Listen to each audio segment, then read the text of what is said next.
कहते हैं स्वप्न और लक्ष्य दोनों एक ही तराजू के दो पलड़े हैं। अब जब तक स्वप्न नहीं देखोगे, ज्ञात कैसे होगा कि लक्ष्य आपका क्या है। स्वप्न देखकर लक्ष्य समझ पाओगे और लक्ष्य समझोगे तभी उसे पा सकोगे। किंतु स्वप्न और लक्ष्य, इन दोनों के मध्य में एक संतुलन है जिसे बनाए रखना आवश्यक है। इसे हम कहते हैं परिश्रम।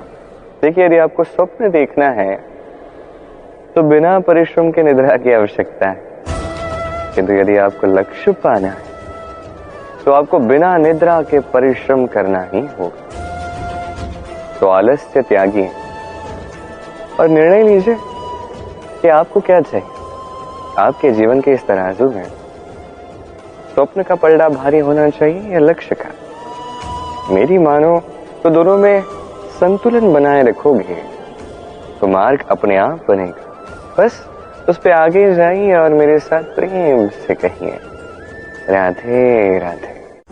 लोग कहते हैं जीवन में समय से पूर्व और भाग्य से अधिक कुछ नहीं मिलता। सबकी अपनी मान्यता है। मैं आपसे पूछता हूं, ये समय क्या है? ये समय वही है जिसमें युग युगांतर समाये हुए हैं, जिसमें दिन है, माह है, वर्ष है। नहीं, समय वास्तविक रूप से आपके पास कितना है जिसका आप उपयोग कर सकते हैं? तब से है जब से आप स्वयं को पहचानने लगते हैं, तब तक है जब तक आप इस संसार से चले नहीं जाते। बस यही समय है आपके पास। अब यदि भाग्य की बात की जाए तो भाग्य वो परिस्थिति है जहां मनुष्य स्वयं को समय को सौंप देता है, उसे भाग्य कहते हैं। अर्थात आपने जीवन में परिश्रम किया, संकटों का सामना किया, आप आगे बढ़े, किसी पड़ाव पर आप पहुंच गए, तब आपको लगा कि बस अब यहीं रुक जाना चाहिए, तो वही आपका भाग्य होगा। भाग्य की बात की जाए तो सत्यवान के भाग्य में मृत्यु लिखी थी, तो सावित्री के कर्म ने उसे पुनः जीवित कर दिया। अर्थात ये भाग्य बदला जा सकता है कर्म और परिश्रम द्वारा। सोचिए, रावण ने माता सीता का हरण किया। यदि श्री राम उसे भाग्य समझ लेते तो कभी भाग्य विधाता नहीं बन पाते। भाग्य एक बेड़ी है जिसे तोड़ना आवश्यक है अपने लक्ष्य तक पहुंचने के लिए, भले ये लक्ष्य परमात्मा तक पहुंचना ही क्यों ना।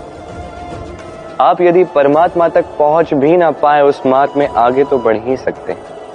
नहीं, तो इन भाग्य की बेड़ियों को तोड़ दीजिए, अपने कर्मों से अपना प्रारब्ध रचिए और मेरे साथ प्रेम से कहिए, राधे राधे। नंद बाबा भी खेल खेल में बड़ी सीख दे जाते थे। एक बार की बात है, बाबा मेरे लिए मानचित्र ले आए। ये मानचित्र था जम्बूद्वीप का।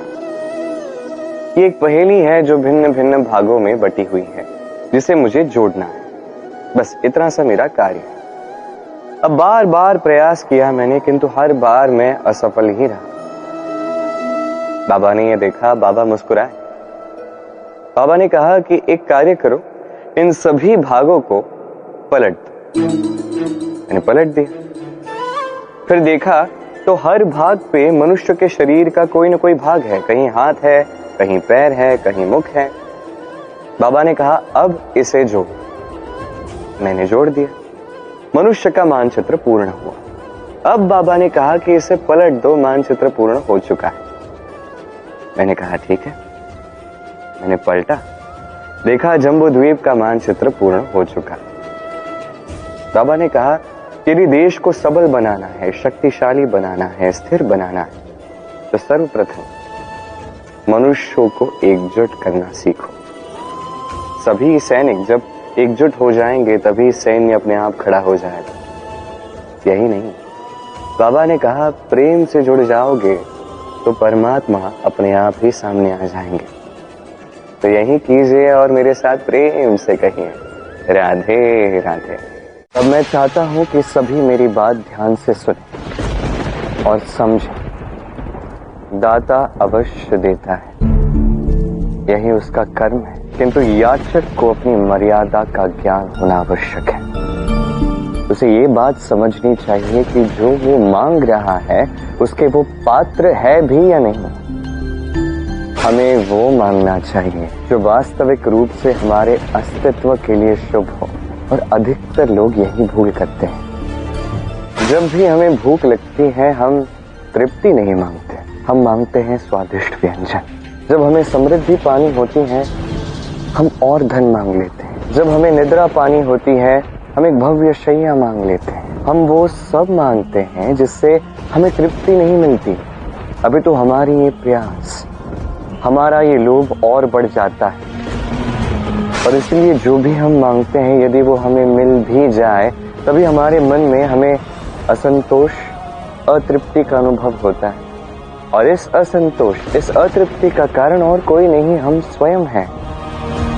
और यही महादेव के साथ भी है। इसलिए जब हम महादेव से कुछ मांगते हैं और महादेव वो हमें दे देते हैं तो ये उनकी भूल नहीं, उनका कर्म है।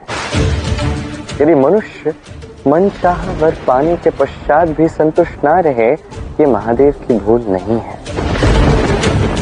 महादेव तो उस पिता की भांति हैं जो अपने संतान के परिश्रम को देख के, उसकी प्रतिबद्धता को देख के उसे वो देते हैं जो वो चाहता है। उस शक्ति को प्राप्त करने के पश्चात वो उसका सदुपयोग करता है या दुरुपयोग, ये उस पर है। वो उसका कर्म, और उस कर्म का परिणाम उसे अवश्य भुगतना होगा।